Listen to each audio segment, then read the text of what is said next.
சசிகலா குறித்து அவதூறாக பேசிய திமுக முன்னாள் மாநில கொள்கை பரப்பு துணை செயலாளர் குமரன் வீட்டை முற்றுகையிட்ட சசிகலா ஆதரவாளர்கள் குடியாத்தம் குமரன் மீது நடவடிக்கை எடுக்க கோரி வீட்டின் முன்பு தரையில் அமர்ந்து தர்ணா போராட்டத்தில் ஈடுபட்டனர்.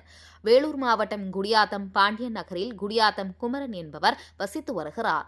இவர் திமுக முன்னாள் மாநில கொள்கை பரப்பு துணை செயலாளராக இருந்து வந்தார். இதனிடையே கடந்த ஆண்டு கட்சியில் இருந்து நீக்கப்பட்ட நிலையில் ஆளும் அரசுக்கு ஆதரவாகவும் திமுக தலைவர்களுக்கு ஆதரவாகவும் எதிர்க்கட்சி மற்றும் எதிர்க்கட்சி தலைவர்களை விமர்சித்து சமூக வலைதளங்களில் பேசி வருகிறார்.